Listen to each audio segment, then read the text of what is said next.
The New York Islanders pulled off a surprise trade on Friday that added an extra second-round pick. But the big question is now, what does Lou Lamoriello do with this extra pick? We're going to talk about that and more on today's Locked On Islanders podcast.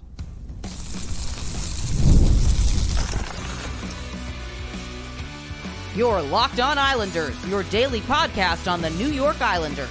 Part of the Locked On Podcast Network, your team every day. Welcome, everybody, to the Monday edition of the Locked On Islanders podcast, part of the Locked On Podcast Network, your team every day.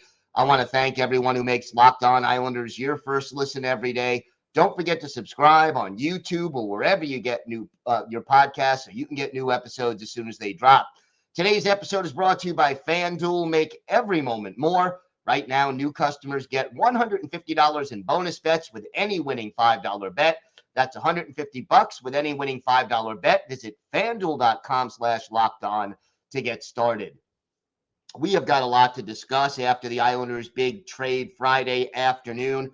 But first, if there's something Islanders related on your mind, if you have a question, a comment, maybe a topic you'd like us to discuss on a future episode, you can email us at lockedonislanders@gmail.com. And if you leave your first name and where you're from, we're happy to mention you on the show when we discuss whatever it is that's on your mind. You could also follow the show on X at Locked On Isles, and you could follow me, Gil Martin, on X at Ice Wars, NYR VSNYI. We'll keep you up to date on all things Islanders all year long during the offseason. That's hirings, firings, trade rumors, free agency, and the draft. And we'll have it all covered for you. It's great to talk a little Islanders hockey with you, game time or anytime. Friday, the Islanders pull off an unusual trade. Unusual mostly because of when it happened. First, let's basically explain what happened. The Islanders send their first round pick in this year's draft, 18 overall, to the Chicago Blackhawks for their first round pick, 20th overall. That pick originally belonged to the Tampa Bay Lightning. So in round one, the Islanders moved back 2 spots in the pecking order. Then the Islanders sent their second round pick, 50th overall, in exchange for Chicago's 54th overall pick that originally belonged to the LA Kings and the 61st overall pick that originally belonged to the Vancouver Canucks. So essentially, the Islanders move back 2 spots in round one, back 4 spots in round two, but pick up a late second round pick for their trouble. Now, why is this unusual? Well, usually a trade like this is made during the draft. It is basically, okay, Chicago sees a player that they don't think will last until 20, who they want at 18. They want to leapfrog the team who is picking 19th, or maybe even the Islanders themselves who have that 18th pick. And at the draft, you'll see general managers make a move like this that will enable them to get a specific player that they fear will not be on the board when it's their time to use their actual choice. But this trade happens a month, roughly, a little more than a month before the draft even gets underway. And that is the unusual part about it. Clearly, the Blackhawks, this is the first trade the Islanders have made with the Blackhawks since before the season started, when Chicago took Josh Bailey off the Islanders' hands and then, of course, released him immediately. And, that was the end of that. But on its face, essentially, the Islanders gain an extra second-round pick for moving back a couple of spots in both of the first 2 rounds. And look, in and of itself, this deal doesn't move the needle all that much. Clearly, no players have been exchanged, at least not yet. You get that extra pick. You lose a couple of spots in the first 2 rounds, but the needle isn't moved by itself, except for one thing. Clearly, the reason for this trade is to do something else. This trade, in and of itself, doesn't answer any big questions for this team. The difference between the 18th and 20th pick in a deep draft, like this year's NHL entry draft, negligible. If you're really worrying about, picking a player, the guy you're going to get at 20 versus the guy you're going to get at 18, not going to be a significant difference in quality. Your choices will probably be roughly the same. And since most teams rank players in the draft in tiers, where, okay, we have the 20th pick, there's 4 or 5 guys we think will be available with that pick, and we'll take the top guy of those that's still available when our time comes. That's typically what happens. So the difference there, not much. Same with the second round. The difference between 50th and 54th, especially a month plus out from the draft, not that big. But now the question becomes, what does Lou Lamoriello do with that extra second round pick? And look, the first thing that he could do is to actually use that pick to replenish the Islanders' farm system and prospect pool. And we've talked about this every day, as the Islanders are ranked near the bottom or at the bottom in most prospect pool evaluations. The Athletic had them dead last. I know that Locked On NHL Prospects, if you recall, Hadi Kalakesh, the co-host of that show, basically described before the season, last offseason, described the Islanders prospect pool as more of a puddle than a pool because it isn't very deep. And right now, with the possible exception of Ruslan Ishkakov, the Islanders don't have any NHL-ready players, and even Ishkakov, according to most experts, not going to be a top 6 forward, not going to be a huge impact player at the NHL level. Now, look, a lot of these guys, whether it's Ishkakov, Dufour, Maggio, Odelius, Isaiah George, a lot of these guys can prove the experts wrong. And yet, none of them really seem to be ready to come in and be that difference maker for the Islanders. So you could take that extra second round pick and say, okay, it may take a year, 2 years, 3 years, probably 3 years if you're being realistic, because in the NHL draft, unlike the NFL and NBA, only, maybe 2 or 3 players a year play a full season the year they're drafted in the NHL, and maybe 1 or 2 of those actually makes a big impact in the NHL as a rookie. But that's one option, and it would be a good option in some ways because the Islanders, like we said, that prospect pool is shallow, not looking good. But we also know that that's not Lou Lamoriello's MO. Lou tends to be in win now mode at all times. And if that is indeed the case, if he is in win now mode, then, well, you're talking about what is he going to do with this pick?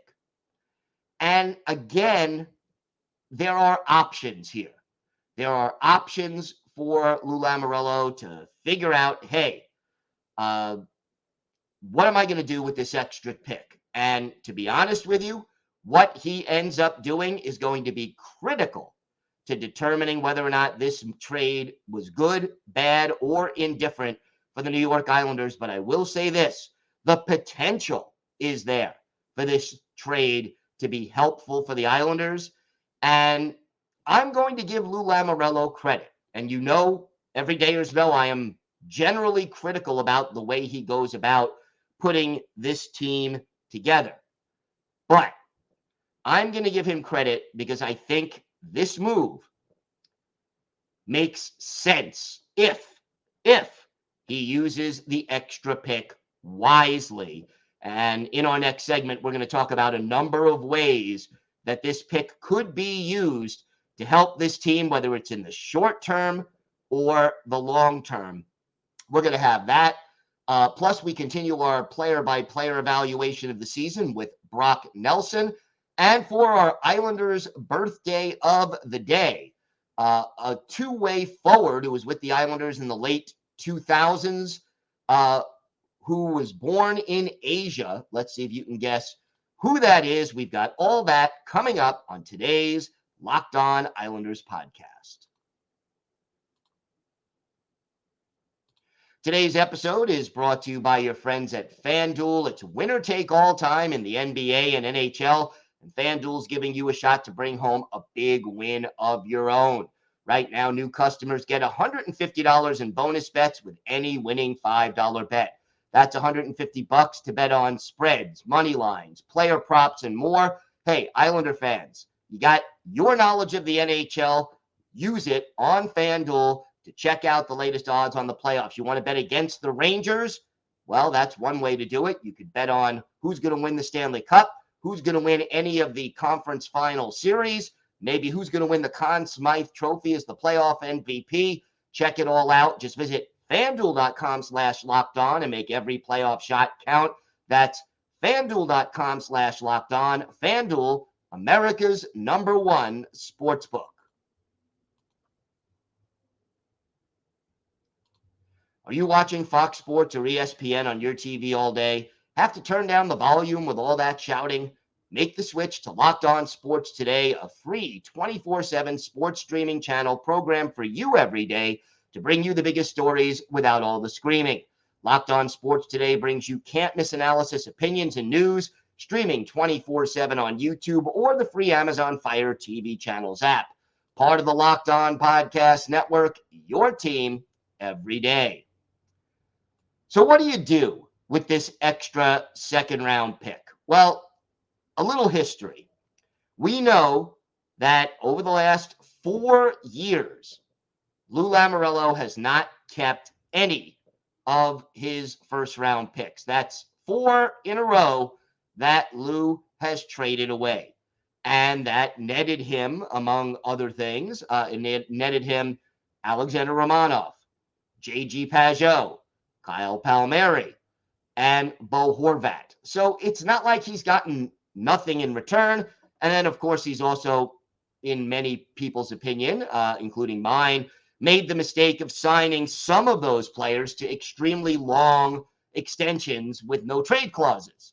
The one exception to that list, in my mind, would be Horvat, who I think deserved the extension and the no trade clause. But that's what Lou's MO has been. And again, he has said, and not only said, but sort of been in win now mode during his time with the Devils, during his time with the Maple Leafs, and now during his time with the Islanders.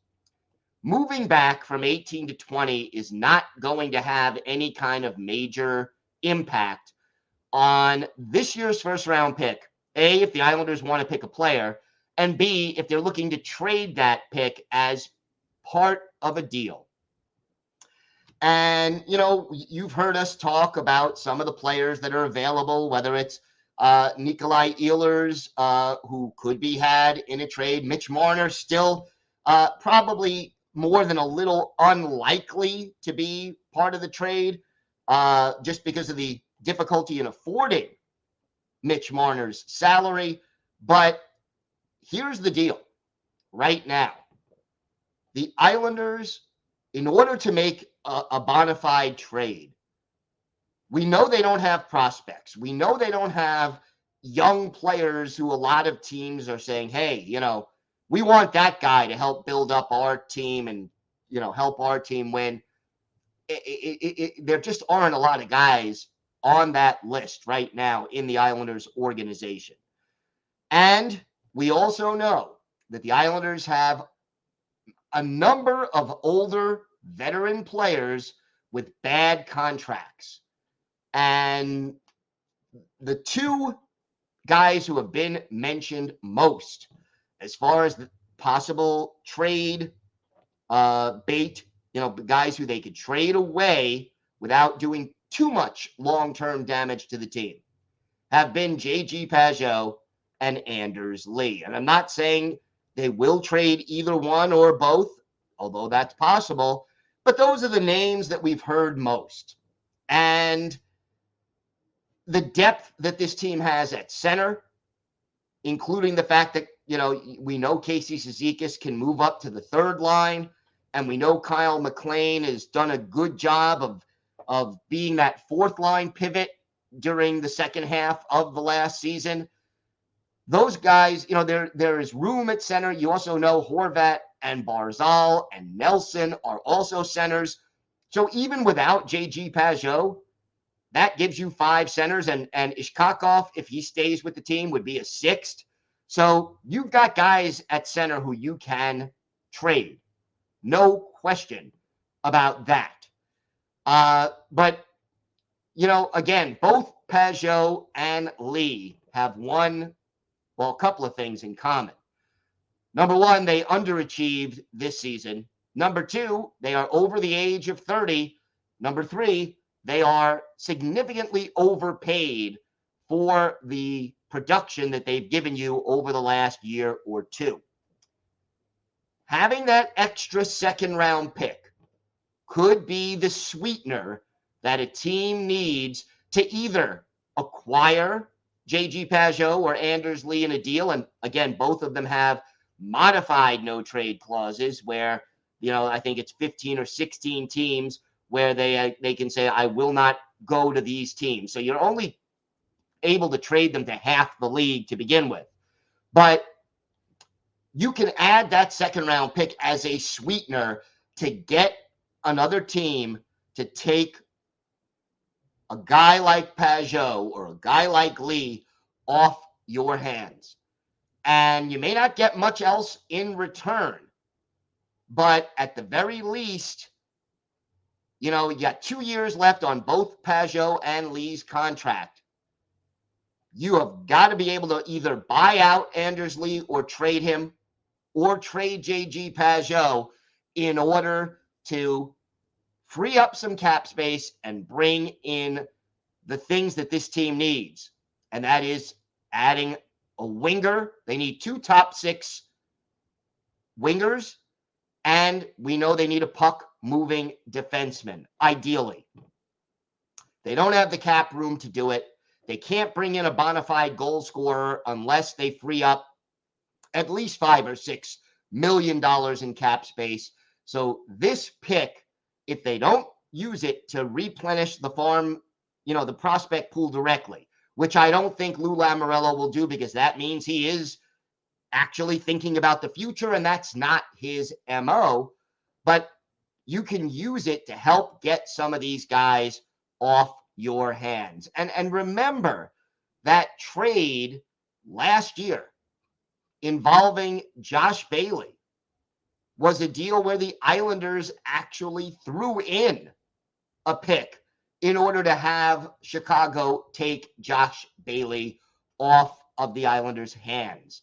And I think that's what we're looking at. Again, you could also directly add that second-round pick and maybe the first-round pick into the trade for Nikolai Ehlers. But again, you still need to get rid of some cap space in order to make any of that happen.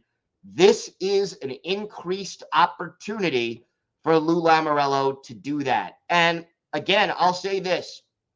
So far, what we've seen, Maxim Tsiplakov signed, a goal scorer in the KHL. What it'll be in the NHL remains to be seen. But again, a good move, a low risk, potentially high reward move by Lou Lamoriello.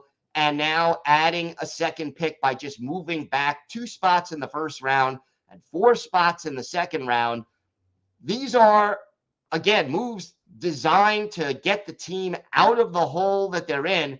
It'll take a lot more than that to do it, but at least it looks like Lou Lamoriello is trying to find ways to improve this team in the short run and get this team where they need to be. Now, the problem that you don't want to hear, and every day, as you know, we've heard it before.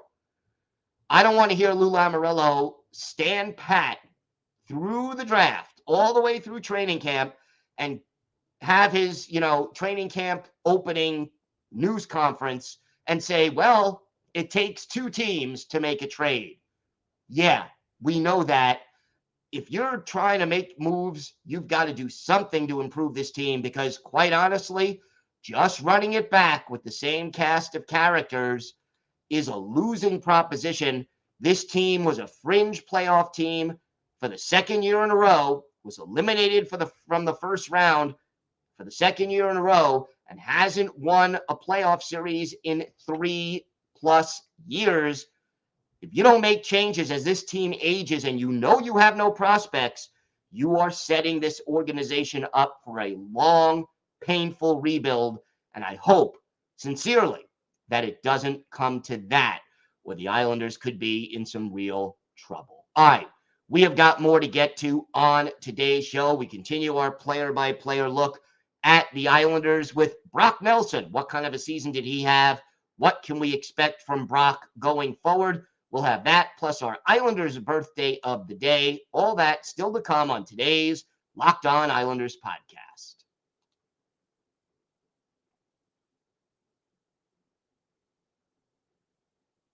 So we continue our player-by-player look at the Islanders with Brock Nelson. We've been doing this now for the last 2 weeks plus.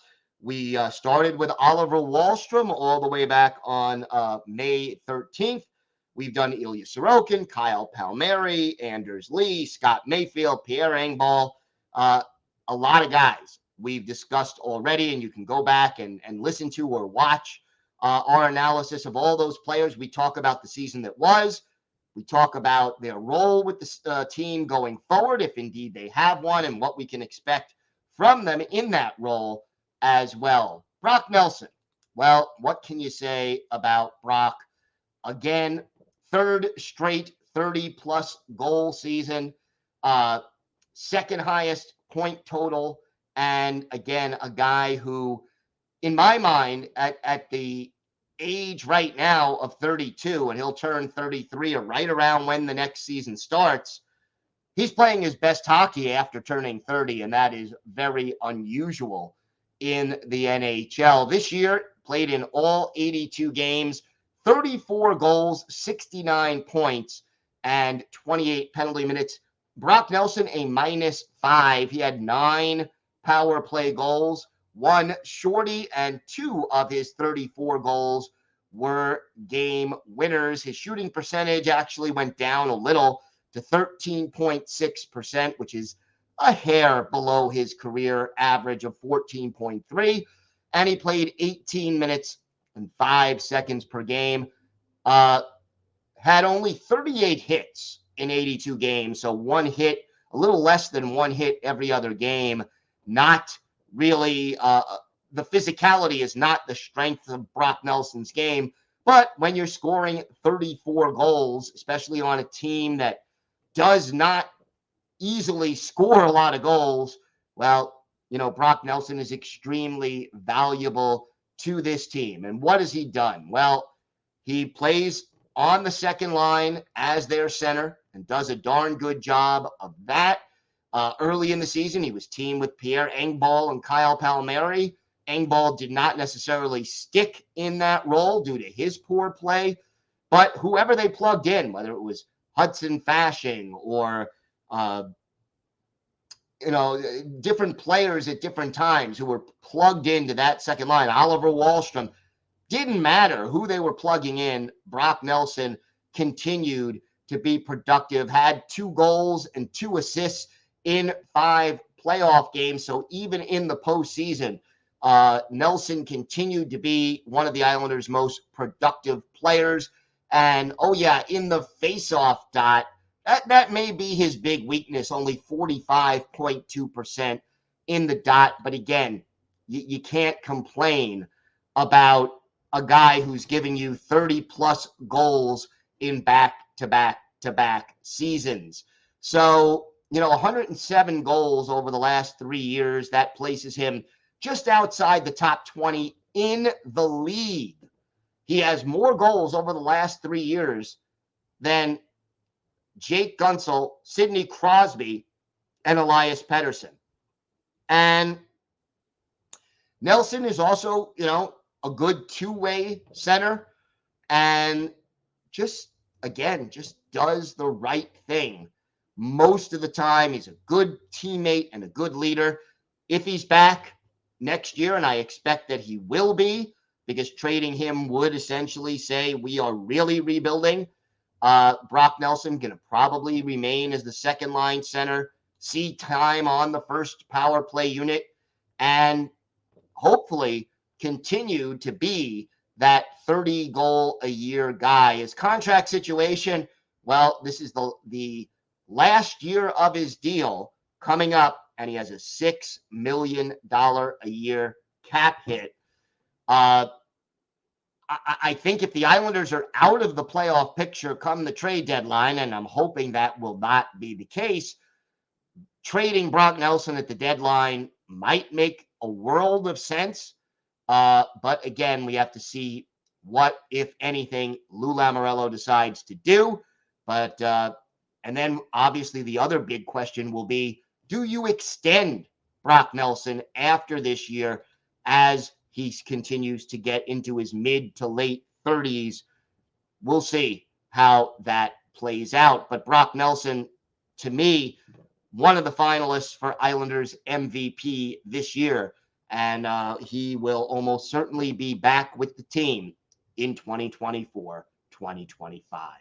Time now for our Islanders birthday of the day. And today is the 48th birthday of former Islanders forward Richard Park, the rare native of Seoul, South Korea. Not too many Korean-born players in the NHL. Second-round pick of the Penguins back in 1994.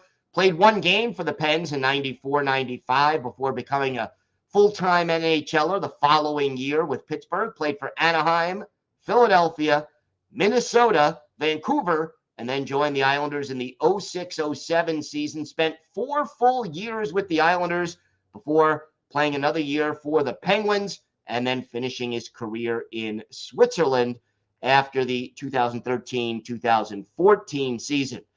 738 career NHL games for Park, 102 goals, 241 points, 266 penalty minutes, add 3 goals and 9 points in 40 playoff games for Richard Park. 5 of those with 1 assist coming in an Islanders uniform. Park, a really good checking forward. He could kill penalties. He could help out on your second power play unit when necessary. One of his better games as an Islander. How about February 13th, 2010, Islanders hosting the Tampa Bay Lightning at the Old Barn, the Nassau Veterans Memorial Coliseum.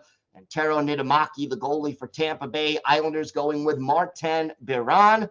And in this game, our Islanders birthday of the day, Richard Park scores late in the second period to put the Islanders ahead by a score of 4-3. Blake Como and Martin Biron with the assists. But in the third, early on, a goal by Steve Downey ties the game 4-4. So Richard Park gets the game winner with 2 minutes and 22 seconds left in regulation. Doug Waite and Matt Molson with the assists. Islanders beat the Lightning 5-4. Richard Park, a +1 with his 2 goals, had 5 shots on goal, and yes, he had the game winner. All that in just 13 minutes and 5 seconds of ice time. Richard Park is our Islanders birthday of the day. I want to thank everybody who makes Locked On Islanders your first listen every day. everydayers. Tomorrow on the show, we will continue our player-by-player look at the Islanders with Adam Pellick. So make sure you join us for that. And, of course, we'll also have all the latest Islanders news, notes, and happenings. Have a great day, everybody. Enjoy the Memorial Day holiday. And don't forget to remember and thank all of those who gave the ultimate sacrifice for our freedom here in this great country of ours. Stay safe. And, of course, let's go Islanders.